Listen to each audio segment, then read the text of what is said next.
is chilly. I gotta bring my jacket. Bring in some scraps to the chickens. I have my jacket on.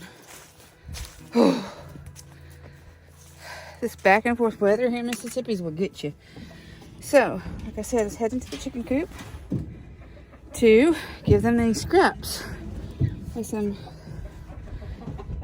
leftover vegetables,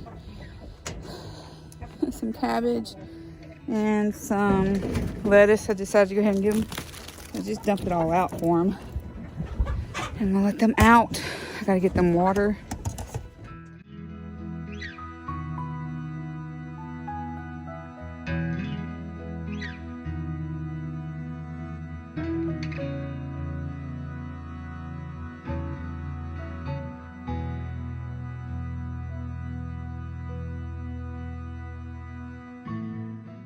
I'll give y'all a little garden tour of the garden and what's going on, a little update of it. We've had this garden, this is going to be 2 years in March that we moved the garden and put it over here and added on all these raised beds. I'm going to give you a little frost-like garden tour to show you what really is going on. I like to do a lot of, like, I guess you would say, spiff it up a little bit because a lot of my tarp is coming up and rotted. I like to fix the pathways, but other projects come first that we have to get done. So we really are working on the cow yard right now, but I wanted to show you the raised bed garden area. Okay, so in our previous video you saw us with the sugar cane. We planted sugar cane here. I'll try to add some previous videos that we actually videoed the garden, but I never uploaded them. We got so busy last spring. I'm going to show y'all that. What we originally built with all these center garden spaces. They're 15 foot long, approximately 3 foot wide, and there's 2 large beds, 6 3x3-ish, almost 3.5, 3x3-ish square beds in the center, and 2 more 15x3s on the other end.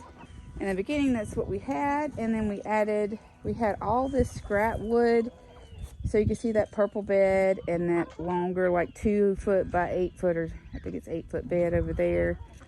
That was scrap wood, and these black ones are actually treated fence boards. I do use treated, not just cedar. These are treated fence boards that were painted black that a neighbor threw away when they redid their fence, and they worked really great for just recycling them and making them into raised beds. So you really can make anything into a raised bed. These are recycled fence boards. These are probably the 1x6s. We have done treated dog-eared boards. That's probably the cheapest route we've ever had. Like $2.20 a board usually. This is recycled pull frame decking material with the dog-eared fence boards at the top to trim it off. This is old tin we use, and I'll link a video where we started these. There's actually 2 or 3 how we built these, and we had all this metal here on the property. The first 2 beds, or first 3 beds, were actually our previous garden that we were modeled off of Roots and Refuge is raised beds. We chopped a pine, split the pine logs, and we made it with that. The wonderful thing about that was all of that was recycled except the screws, and that was really nice to have all the recycled materials. We didn't have to buy anything. We just put it together, and we had screws. And then we had to buy maybe a little bit of topsoil because we dug up most of the dirt here on our property. This spring, not this spring, but 2021, the spring of 2021, we hauled in dirt. I don't know if that was the best thing. We tried to get topsoil. It was okay dirt. It wasn't very good, but it compacted severely. I had to learn from my experience that way. So most of these beds, I'm going to have to add some compost, some mushroom compost that I usually buy, and other compost here that we have, and other dirt that we get from on the other side of the hill that does really well, so I can amend these beds. because my garden didn't do that well last year. I didn't do this well this year with tomatoes. I had to learn a big lesson. You know, sometimes when you move your garden or your garden spacing, or move a plant where you're going to plant something to a different location, you have to learn to garden all over again. It's like a teaching lesson. The common misconception is, oh, I can grow this really well. But you don't. When you move it or you learn the next year, you feel like you failed at it, but you really didn't. You're just learning. So for instance, in 2019, the garden that we had, the first garden that was over on the other side of our property, did amazingly with tomato plants and peppers. Not so good with squash, but I had squash. So we moved the garden, and when we moved the garden, we had the main beds here. I planted tomatoes in the first 2 beds, just a few, and they did okay. I still got bacterial wilt, and something else was affecting them, and I harvested some tomatoes, but not like I like to have done.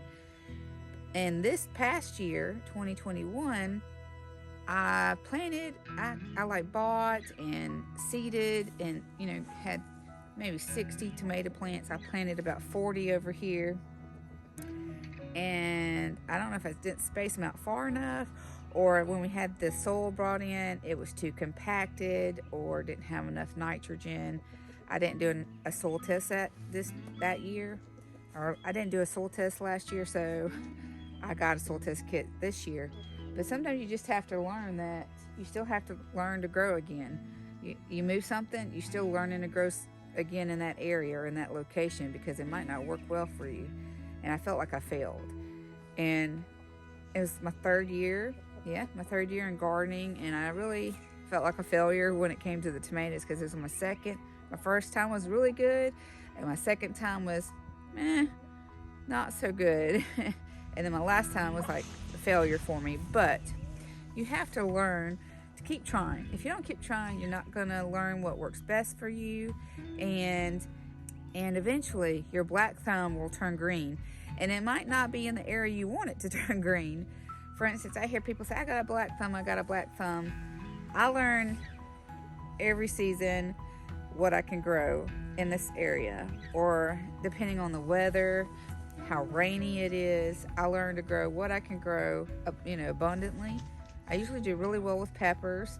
I did amazingly with loofah, but next year, if I move the loofah, I might not do as well. And for instance, here, the sugar cane did amazing in this little 2-foot by 15-foot raised bed. Not much dirt at all. We got so many stalks from this, and I'll link the video where we moved the sugar cane up to the in-ground bed up the hill.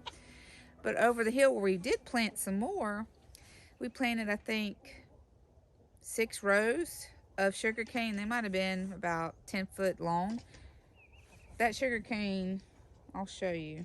Okay, that sugar cane, you just got pieces. This is the dirt, and this is the sugar cane.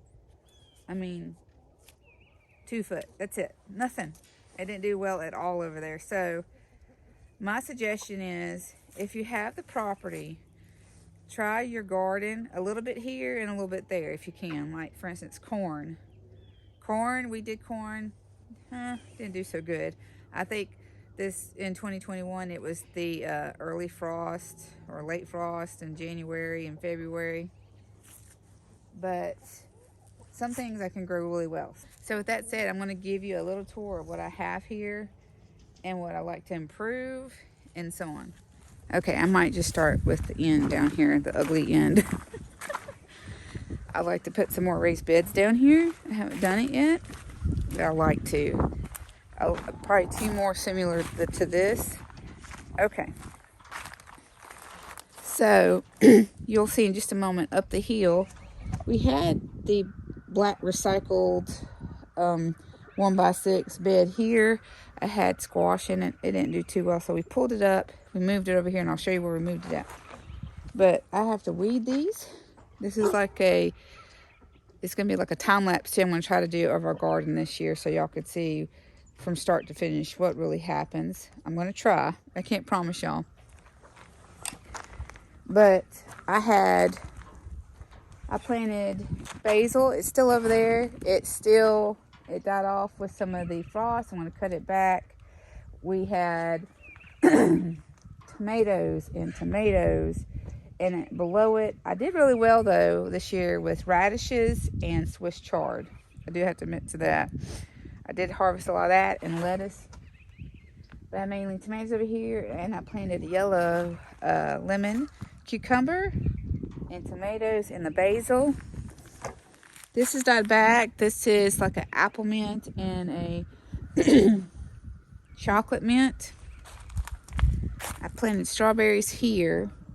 They have to be weeded and taken care of. These are red strawberries. We had a few sporadic watermelon come up in this bed. This is a 8-foot long dog-eared treated fence board bed. It's 8 foot by 2.5 feet or 3 foot. I'm not sure. I can't remember. So I had beans. I had, oh yeah, sweet peas. I planted I had sweet peas, and then I had some butternut squash. I planted peppers and my loofahs. If you hadn't watched my loofah videos, you can see how well my loofahs did. But right now, everything's gone. We have to weed. The basil's there, but nothing's alive. I planted a lot of garlic. I planted store-bought garlic. And in that video, you'll see me planting, not here, but I did plant over here, the store-bought garlic. I do have oregano. We've battled fire ants so bad. If you could see in this bed in the middle is dirt. That's a lot of fire ants, and I hadn't been able to weed it appropriately. So I'm probably going to dig up this bed. I'm probably going to move the oregano, and I have rosemary, 2 bushes here. I'm probably going to move them up to my greenhouse garden because that's going to be my herb garden. This one's mint. I might just leave this mint bed here. And I have a beautiful lavender. I bought this lavender. It did not come up from seed. I harvested some of this. And this one is still going. It smells so good. It was just a little bitty, maybe 3 or 4 sprigs of lavender. And it's now this huge bush. I'm probably going to try to figure out how to trim it up and plant it to plant more. So this bed is my garlic, store-bought garlic. I think I bought a huge 2-pound bag from Sam's. They have pretty much all germinated or sprouted from the garlic that I planted. I have a basil here that's left. It's pretty much cold hardy. And I did plant carrots over here with the garlic. You can probably maybe see just a little bit of the carrots coming up. This was the previous sugarcane bed. And over here, this is elephant garlic. At the time, sometimes you just don't have the money to order, I guess, organic elephant garlic to plant from individuals or seed corporations. So I bought 2 huge heads of elephant garlic. I planted it here, so I have 2, 4, 6, 8. I have 9 or 10 right here. And I planted 2 little bulbs in my greenhouse. And those are actually germinating or sprouting from the bulbs that I planted. There's nothing left here. I was supposed to move these pepper plants and I didn't. Those were habanero and jalapenos. And, oh, Lucy, you scared me. Who let you out? Oh, she spooked me. So, pretty much all of this is dead. I had some cabbage come up over here. It didn't do too well. It's still a little bitty yucky plant, and it's probably because of my soil not having any nutrients. You can see, and bugs. This is the devil's mess for me.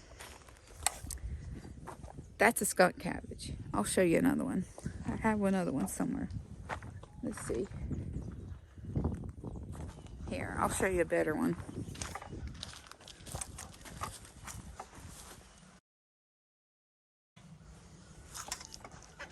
They stink. It's not a skunk cabbage. I think it's called a, oh Lord, my brain. I call it skunk cabbage because it smells like skunk, but it's not technically skunk cabbage. It's like an octopus mushroom. I'll insert the name here because I can't quite remember. My dogs are going to fuss because Lucy is out because she's been staying with us in the house more because she had retirement surgery. She's one of our mamas to our previous puppies, but she is retired now because she's up in age, and she gave us plenty of beautiful babies. Don't get to my chicken. She doesn't like chickens though. Okay, so if you can, please like, share, subscribe, and follow us along. I'm going to try my best to do a time lapse of what gets planted this year. Thanks for watching. God bless y'all. Bye.